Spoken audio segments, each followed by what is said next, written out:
Welcome back everyone, আমি Saptaparni from বায়োলাইফ। আশা করি তোমরা সবাই খুব ভালো আছো। তো যেমন তোমরা জানো, আমরা এবিটি এর মাধ্যমিকের টেস্ট পেপার সলভ করছি এবছর যারা মাধ্যমিক এক্সাম দেবে তাদের জন্য। তো আজকে আমরা পেজ নাম্বার 595 এর যে লাইফ সায়েন্সের কোয়েশ্চেন সেট রয়েছে তার 2 মার্কসের কোয়েশ্চেনগুলো সলভ করব। ওকে, এর আগে অলরেডি আমরা ডিস্ট্রিক্টে যত কোয়েশ্চেন ছিল লাইফ সায়েন্সের সবার 1 মার্কের কোয়েশ্চেন সলভ করেছি এবং সেগুলোর ভিডিও তোমরা দেখতে চাইলে আমার চ্যানেলে যে মাধ্যমিক টেস্ট পেপার সলভিং এর ভিডিও রয়েছে 2024-এ, সেখানে পেয়ে যাবে সব ভিডিও একসাথে। ওকে, তো চলো আর দেরি না করে ভিডিও স্টার্ট করছি। ফার্স্ট কোয়েশ্চেন বলছে, দেখো, নিচের ঘটনাগুলি ঘটলে মানুষের প্রাত্যহিক জীবনে প্রতিবর্ত ক্রিয়া ঘটে। এই প্রতিবর্ত ক্রিয়া দুটির গুরুত্ব লিখতে বলেছে। তোমাকে এখানে দুটো প্রতিবর্ত ক্রিয়া দিয়েছে, তাদের গুরুত্ব বলেছে। কি বলছে, যখন শ্বাসনালীতে খাদ্যকণা ঢুকে পড়ে এবং যখন নাকের মধ্যে কোনো বিজাতীয় বস্তু ঢুকে পড়ে। দুটি ক্ষেত্রেই কি হয়, দেখো, শ্বাসনালীতে খাদ্যকণা ঢুকে পড়লে আমরা সাথে সাথে কি হয়, আমরা কাশতে শুরু করি। ঠিক আছে, খাবার খাওয়ার সময় শ্বাসনালীতে খাদ্যকণা ঢুকে গেলে কাশতে শুরু করি, যাতে শ্বাসনালীর থেকে খাদ্যকণা বেরিয়ে আসে। কারণ খাদ্যকণা ঢোকার ঠিক জায়গা শ্বাসনালী নয়, খাদ্যনালী আমাদের। ঠিক আছে, তো খাদ্যকণা কোনোভাবে যদি শ্বাসনালীতে ঢুকে যায় তাহলে আমাদের শ্বাস বন্ধ হয়ে যেতে পারে। তো সেজন্যই এটা হচ্ছে আমাদের জন্মগত প্রতিবর্ত ক্রিয়া, যার ফলে আমাদের শ্বাসনালীর থেকে খাদ্যকণা বেরিয়ে আসে, আমরা হাঁচতে শুরু করি। ঠিক আছে, আমরা হাঁচি বা কাশি দিই, যার ফলে খাদ্যকণা বেরিয়ে আসে। নেক্সট বলছে, দেখো, যখন নাকের মধ্যে কোনো বিজাতীয় বস্তু ঢুকে পড়ে।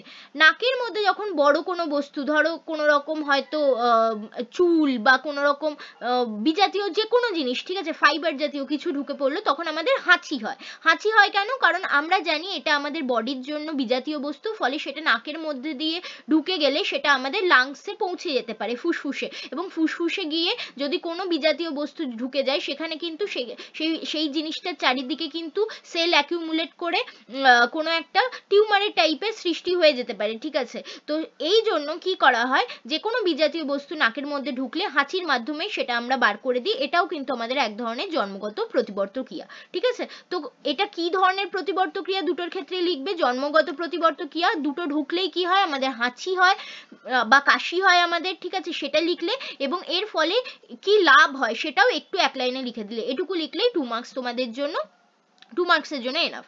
নেক্সট বলছে, দেখো, প্রদত্ত ক্রিয়াগুলির সঙ্গে সংশ্লিষ্ট উদ্ভিদ হরমোনের নাম লেখো। অগ্রস্থ প্রকটতা অক্সিন হরমোন, বীজের সুপ্তদশা ভঙ্গ জিব্বেরেলিন, কোষ বিভাজন ত্বরান্বিত করা সাইটোকাইনিন, এবং আগাছা দমনে সাহায্য করে 2,4-D। ঠিক আছে, নেক্সট কোয়েশ্চেন, এলএইচ এবং আইসিএসএইচ মানব দেহে জননগ্রন্থির হরমোন ক্ষরণ নিয়ন্ত্রণ করে। যথার্থত বিচার করো। অবশ্যই এলএইচ এবং আইসিএসএইচ দুটোই আমাদের অগ্রপিটুইটারি থেকে খরিত গোনাডোট্রফিন হরমোন। এলএইচ গিয়ে কাজ করে কর্পাস লুটিয়ামের উপরে, কর্পাস লুটিয়াম বা পিত গ্রন্থির উপরে কাজ করে, এবং কর্পাস লুটিয়াম থেকে প্রোজেস্টেরন হরমোন ক্ষরণে হেল্প করে। ঠিক আছে, তাহলে এটা হরমোন ক্ষরণ নিয়ন্ত্রণ করছে। অন্যদিকে আইসিএসএইচ, যেটাও অগ্রপিটুইটারি থেকে নির্গত হয়, বাট এটা গিয়ে কাজ করে পুরুষ দেহে যে আমাদের টেস্টিস রয়েছে সেই টেস্টিসের ইন্টারস্টিশিয়াল সেলস অফ লিডিগ এর উপরে, এবং সেই লিডিক সেলসের উপরে কাজ করে সেখান থেকে টেস্টোস্টেরন হরমোন ক্ষরণে সাহায্য করে। সো এটাও হরমোন ক্ষরণকেই কিন্তু নিয়ন্ত্রণ করছে। ঠিক আছে, তো এভাবে তোমরা লিখবে। এটার অ্যান্সার তোমরা পেয়ে যাবে পেজ নাম্বার 14-15-এ। আগের কোয়েশ্চেনে যেটা আমাদের হরমোনের কোয়েশ্চেন ছিল, ওটা পেজ নাম্বার 8 থেকে 11 এর মধ্যে পাবে, এবং প্রথম কোয়েশ্চেনটা, এটার অ্যান্সার যদিও পাবে না বইতে, বাট প্রতিবর্ত ক্রিয়া পেজ নাম্বার 28-এ পাবে, সাঁতরা পাবলিকেশনে যে বইটা রয়েছে তোমাদের জীবন বিজ্ঞান ও পরিবেশ, সেই বই থেকে। ঠিক আছে, নেক্সট কোয়েশ্চেন বলছে, দেখো, নিউরোগ্লিয়া কি। নিউরোগ্লিয়া কি এবং এটির একটি কাজ লেখো। নিউরোগ্লিয়া হচ্ছে আমাদের যে স্নায়ুতন্ত্র তার পরিবর্তিত যোগকলা। ঠিক আছে, এটি আমাদের স্নায়ুতন্ত্রের 90% পোর্শনকে কিন্তু কনস্টিটিউট করে, মানে 90% পোর্শন এটা দিয়েই তৈরি। এর কাজ কি? এর কাজ হচ্ছে এটা আমাদের স্নায়ুতন্ত্রে ধারক কোষ হিসেবে কাজ করে। ঠিক আছে, ধারক কোষের কাজ করে। এক্সাম্পল দিতে পারো যে নিউরোগ্লিয়ার উদাহরণ হচ্ছে অ্যাস্ট্রোসাইট, অলিগোডেন্ড্রোসাইট, মাইক্রোগ্লিয়া। ঠিক আছে, যদিও এরা কিন্তু কোনো রকম স্নায়ুস্পন্দন মানে পরিবহন করতে পারে না, এবং এটার অ্যান্সার তোমরা পেয়ে যাবে, এটার জন্য রেফার করতে পারো পেজ নাম্বার 23। নেক্সট বলছে দেখো মিওসিস কোষ বিভাজনের নিচে দুটি ঘটনার তাৎপর্য লেখো। কি কি বলেছে? প্রজাতির ক্রোমোজোম সংখ্যা ধ্রুবক রাখা এবং জীবের মধ্যে প্রকরণ সৃষ্টি করা। রিপিটেড কোয়েশ্চেন, এর আগেও একটা সেটে আমরা এটা পেয়েছি, তো ইম্পর্টেন্ট। প্রজাতির ক্রোমোজোম সংখ্যা কিভাবে ধ্রুবক রাখে? আমরা জানি মিওসিস কোষ বিভাজন হচ্ছে হ্রাস বিভাজন, যার ফলে প্রজাতি যে মিওসিস কোষ বিভাজনের ফলে ক্রোমোজোম সংখ্যা হ্রাস ঘটে। যদি এই হ্রাসটা না ঘটতো তাহলে আমাদের যে ডিপ্লয়েড সংখ্যা অর্থাৎ 2n সেটা প্রত্যেকটা কোষ বিভাজনের সাথে বাড়তে বাড়তে 4n 8n 16n এভাবে বাড়তে থাকতো এবং আমাদের বডিতে নানা রকমের সমস্যা দেখা দিত, ঠিক আছে, ক্রোমোজোম সংখ্যার চেঞ্জ হলে। ফলে এভাবেই এটা কিন্তু এবং আমাদের প্রজাতির যে সিগনেচার সেটাও মেনটেন হতো না, তো এভাবেই প্রজাতির ক্রোমোজোম সংখ্যাকে ধ্রুবক রাখতে সাহায্য করে। নেক্সট বলছে দেখো জীবের মধ্যে প্রকরণ সৃষ্টি করে। দেখো জীবের মধ্যে মিওসিস কোষ বিভাজনের সময় কি হয়? ক্রসিং ওভার হয়, ফলে হোমোলোগাস ক্রোমোজোমের নন সিস্টার ক্রোম্যাটিড দ্বয়ের মধ্যে জিনের পুনর্বিন্যাস ঘটে এবং নতুন নতুন প্রকরণ বা ভ্যারিয়েশন আসে। এই ভ্যারিয়েশন হচ্ছে আমাদের বিবর্তনের মূল রসদ, যা আমাদেরকে বিবর্তনের সময় অভিব্যক্তিতে সাহায্য করে, ঠিক আছে, পরিবর্তিত পরিস্থিতির সাথে মানিয়ে নিতে সাহায্য করে। তো এটা হচ্ছে প্রকরণের উৎপত্তির ব্যাখ্যা। তো এর ব্যাখ্যা তোমরা মেনলি পেয়ে যাবে পেজ নাম্বার 58-এ, ঠিক আছে। নেক্সট বলছে দেখো কোষ চক্রের নিয়ন্ত্রণ নষ্ট হওয়ার সাথে মানব দেহে ম্যালিগন্যান্ট টিউমার সৃষ্টি হওয়ার সম্পর্ক কি? দেখো কোষ চক্রে কিছু পয়েন্ট থাকে যেগুলোকে আমরা বলি চেক পয়েন্ট। সেই চেক পয়েন্টে যখন সমস্ত ধরনের কন্ডিশন ক্লিয়ার হয় তবেই একটা দশার থেকে কোষ অন্য দশাতে যেতে পারে, ঠিক আছে, কোষ চক্রের। তো এই চেক পয়েন্টগুলোতে কোনো একটা চেক পয়েন্ট যদি ঠিকঠাক কাজ না করে তাহলে ধরো কি হতে পারে, কখনো কোষের হয়তো ডিএনএ সংখ্যা ডাবল হয়নি বা কোষের মধ্যে হয়তো সঠিক পরিমাণে প্রোটিন তৈরি হয়নি, ঠিক আছে, তাও কোষ পরবর্তী পর্যায়ে চলে যায় এবং যার ফলে কি হয়, কোষ চক্র যেটা সেটা অনিয়ন্ত্রিত হয়ে পড়ে এবং বারবার কোষ বিভাজন হতে থাকে। একটা কোষ একবার বিভাজিত হয়ে মানে প্রত্যেকটা কোষে তো বিভাজনের নির্দিষ্ট সময় রয়েছে, নির্দিষ্ট কন্ডিশন রয়েছে, বাট উইদাউট এনি কন্ডিশন বারবার কোষ বিভাজন হতে থাকে এবং কোষের সংখ্যা বাড়তে থাকে, ফলে টিউমার সৃষ্টি হয়।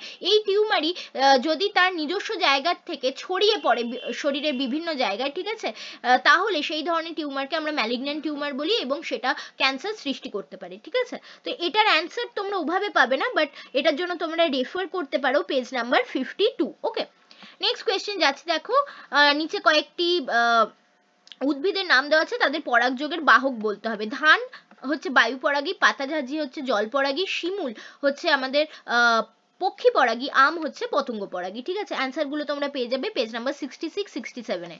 নেক্সট বলছি সমাজ থেকে তোমার জানা একটি জিনগত রোগের বিস্তার রোধ করতে বিয়ের আগে হবু দম্পতিকে কি কি পরামর্শ দেওয়া যেতে পারে? তো এখানে তোমরা থ্যালাসেমিয়ার সম্বন্ধে লিখতে পারো, ঠিক আছে, পেয়ে যাবে তোমরা এটা পেজ নাম্বার 90-তে, যে থ্যালাসেমিয়ার ক্ষেত্রে যদি উভয় দম্পতি, ঠিক আছে, হেটেরোজাইগাস হয় তাহলে তাদের কিন্তু 25% চান্স থাকে তাদের সন্তানের থ্যালাসেমিক হওয়ার। এটা তোমরা একটা চেকার বোর্ডের সাহায্যে লিখে দেবে, ঠিক আছে, কিভাবে 25% চান্স থাকছে থ্যালাসেমিয়ার, যে একটা চেকার বোর্ড করবে, করে সেটাকে দেখিয়ে দেবে। তো যদি 25% চান্স থাকে তাহলে তাকে তুমি আইদার পরামর্শ দিতে পারো যে আপনারা বিয়ে করবেন না, বাট দেখো যদি এটা অ্যারেঞ্জ ম্যারেজ না হয়ে লাভ ম্যারেজ হয় তাহলে এটা কি কখনো হতে পারে যে তারা এতদিন ধরে বিবাহ করতে চাইছেন কিন্তু তাদের একটা ব্লাড টেস্ট করে দেখা গেল যে তাদের ডিএনএ তে দুজনাই হেটেরোজাইগাস ফর থ্যালাসেমিয়ার বাহক, তো সন্তান হলে তাদের 25% চান্স আছে থ্যালাসেমিক হওয়ার, সেজন্য তারা বিয়ে করবেন না, সেটা তারা নাও মানতে পারেন, ঠিক আছে। সেক্ষেত্রে তুমি বলতে পারো যে হ্যাঁ আপনারা বিয়ে করতে পারেন, বাট তারপর আপনারা নিজেদের সন্তান নেবেন না, আপনারা সন্তান অ্যাডপ্ট করুন। তো দুটো জিনিস বলা যায়, আইদার আপনারা বিয়ে করবেন না অথবা বিয়ে করলেও সন্তান অ্যাডপ্ট করুন, সন্তান নেবেন না, ঠিক আছে। তো এবং অবশ্যই সবাইকে বিয়ের আগে ব্লাড টেস্টের জন্য বলতে হবে। নেক্সট, আচ্ছা এটার তো আমি বললাম পেজ নাম্বার 90-তে তোমরা পেয়ে যাবে। নেক্সট কোয়েশ্চেন বলছে দেখো বংশগতি সংক্রান্ত পরীক্ষায় মেন্ডেলের সাফল্য লাভের দুটি কারণ লেখো। এগুলো তোমরা পেয়ে যাবে পেজ নাম্বার 78-এ। আমি কয়েকটা কারণ বলে দিচ্ছি। দুজোড়া বা একজোড়াই বিপরীতধর্মী বৈশিষ্ট্য নিয়ে উনি টেস্ট করেছিলেন, ফলে ইজি হয়েছিল ইন্টারপ্রিট করা। সেকেন্ড হচ্ছে যে কটা উনি বিপরীতধর্মী বৈশিষ্ট্য নিয়েছিলেন সবকটাই বিশুদ্ধ ছিল, বিশুদ্ধ লম্বা বা বিশুদ্ধ বেটে, ঠিক আছে, বিশুদ্ধ বৈশিষ্ট্য ছিল এবং তিনি প্রত্যেকটাই অ্যাটলিস্ট 3 জেনারেশন অব্দি টেস্ট করেছিলেন বলে সঠিকভাবে তার সূত্রে উপনীত হতে পেরেছিলেন, ঠিক আছে। নেক্সট বলছে দ্বিসংকর জনন পরীক্ষায় F1 জনুতে উৎপন্ন সংকর উদ্ভিদ capital Y small Y capital R small R থেকে সম্ভাব্য কি কি গ্যামেট হতে পারে? 4 রকম গ্যামেট হতে পারে, ক্যাপিটাল ওয়াই, ক্যাপিটাল আর, ঠিক আছে, capital Y, small Y, capital R এবং স্মল ওয়াই স্মল আর, ঠিক আছে, এই 4 ধরনের গ্যামেট হতে পারে। নেক্সট চলে যাচ্ছে, দেখো জীবের রাসায়নিক উৎপত্তি সংক্রান্ত মিলার এবং উডের পরীক্ষায় ব্যবহৃত বিক্রিয়কগুলি কি কি এবং উৎপন্ন একটি জৈব যৌগের নাম লেখো। তো দেখো বিক্রিয়কগুলি ছিল হচ্ছে মিথেন, অ্যামোনিয়া, হাইড্রোজেন 2:2:1 অনুপাতে, এবং জৈব যৌগ অনেক রয়েছে, গ্লাইসিন, অ্যালানিন, ফর্মিক অ্যাসিড, যে কোনো একটা লিখতে পারো। অ্যান্সার তোমরা রেফার করতে পারো পেজ নাম্বার 96। ওকে, নেক্সট বলছি শিম্পাঞ্জিরা খাবার খায় যখন, তখন উইপোকা শিকার করে কিভাবে তা ব্যাখ্যা করো। তো শিম্পাঞ্জিরা খাবারের জন্য উইপোকা শিকার করার জন্য কি করে, লম্বা গাছের ডাল ইউজ করে, যেটাকে তারা ফিশিং টুল বা মাছ ধরার মানে যে টুল হয় সেই ধরনের ছিপের মতো ইউজ করে। করে কি করে তারা ওই ডালের যেটা সরু দিক সেটা উইয়ের ঢিবির মধ্যে ঢুকিয়ে দেয়, ফলে ওই ডালের গা দিয়ে উইপোকাগুলো উঠতে থাকে উপরে, এবং তখন তারা ওই ডালটাকে উইয়ের ঢিবির থেকে বার করে উইপোকাগুলোকে খেয়ে নেয়। ঠিক আছে, তো এটা তোমরা এভাবে লিখতে পারো, এটা সুন্দরভাবে দেওয়া আছে পেজ নাম্বার 109-এ। নেক্সট বলছে অর্জিত বৈশিষ্ট্যের বংশানুসরণ বলতে কি বোঝো। তোমরা প্রথমেই লিখবে অর্জিত বৈশিষ্ট্যের বংশানুসরণ হচ্ছে ল্যামার্কের মতবাদ। এর মাধ্যমে উনি কি বলেছিলেন যে বিভিন্ন পরিবেশগত কারণের ফলে জীব তার জীবদ্দশায় কিছু বৈশিষ্ট্য অর্জন করে, এই বৈশিষ্ট্যগুলি সে তার পরবর্তী প্রজন্মে পাঠায়, ঠিক আছে, বা বংশানুসরণ ঘটে। এইভাবে প্রত্যেক প্রজন্মে অল্প অল্প করে বৈশিষ্ট্য জমা হতে একসময় সেটা একটা বড় বৈশিষ্ট্যের আকার নেয় এবং বিবর্তনে সাহায্য করে। ঠিক আছে, এটাই ওনার বক্তব্য ছিল, এবং এটা তোমরা পেয়ে যাবে একেবারে বইয়ের লেখার মতো করে পেজ নাম্বার 98-এ। নেক্সট বলছে, দেখো ক্রমাগত জলাভূমি ধ্বংস এবং কৃষি জমির পরিমাণ হ্রাস ঘটলে পরিবেশে কি কি পরিণাম হতে পারে। জলাভূমিকে আমরা জানি বলে হচ্ছে কি নেচারের কিডনি, ঠিক আছে, বৃক্ক বলা হয় প্রকৃতি। তো জলাভূমি আমাদের যে কোনো জল দূষণকে রোধ করতে সাহায্য করে, এরা নোংরা জলকে ফিল্টার করতে হেল্প করে। তো জলাভূমি ধ্বংস হলে জল দূষণ বেড়ে যাবে। সেকেন্ড হচ্ছে কৃষি জমির পরিমাণ হ্রাস ঘটলে কি হবে, অবশ্যই আমাদের যে কৃষিজ সম্পদ তার পরিমাণ কমবে, খাদ্য সংকট দেখা যাবে, এবং অবশ্যই বাচ্চারা কিন্তু ম্যালনিউট্রিশন, বাচ্চারা কেন সবাই ম্যালনিউট্রিশনে আমরা ভুগবো। ঠিক আছে, অ্যান্সার তোমরা পেয়ে যাবে এটার পেজ নাম্বার 124-এ। নেক্সট কোয়েশ্চেন বলছে, দেখো জীবজ নাইট্রোজেন আবদ্ধকরণ প্রক্রিয়ায় অংশগ্রহণকারী দুটি জীবাণুর নাম লেখো। অ্যান্সার পেয়ে যাবে পেজ নাম্বার 114-তে। দুটি জীবাণু হচ্ছে ক্লস্ট্রিডিয়াম এবং অ্যাজোটোব্যাক্টার। নেক্সট কোয়েশ্চেন বলছে ভারতের কুমির এবং সিংহ সংরক্ষণের দুটি স্থান লেখো। কুমির সংরক্ষণের স্থান হচ্ছে সুন্দরবনের লথিয়ান দ্বীপ, সিংহ সংরক্ষণের স্থান হচ্ছে আমাদের গুজরাটের গির অরণ্য। ঠিক আছে, এছাড়া কুমির সংরক্ষণের আরও স্থান আছে, যেমন উড়িষ্যার ভিতরকণিকা। ঠিক আছে, এগুলো তোমরা পেয়ে যাবে পেজ নাম্বার 138-এ। লাস্ট কোয়েশ্চেন বলছে, দেখো নিম্নলিখিত দূষকগুলির ক্ষতিকর প্রভাব লেখো। গ্রিন হাউস গ্যাস আমাদের বায়ু দূষণের ফলে বায়ু দূষণ ঘটায়, প্লাস এটা আমাদের কি করে, গ্লোবাল ওয়ার্মিং করতে সাহায্য করে। এসপিএম সাসপেন্ডেড পার্টিকুলেট ম্যাটার বায়ু দূষক হিসেবে কাজ করে। কৃষিক্ষেত্রে ব্যবহৃত রাসায়নিক সার মাটির দূষণ ঘটায় এবং অভঙ্গুর রাসায়নিক কীটনাশক জৈব বিবর্ধন করে। ঠিক আছে, তো এগুলো হচ্ছে অ্যান্সার তোমাদের, এগুলোর অ্যান্সার তোমরা পেয়ে যাবে পেজ নাম্বার 117 থেকে পেজ নাম্বার 118-এর মধ্যে।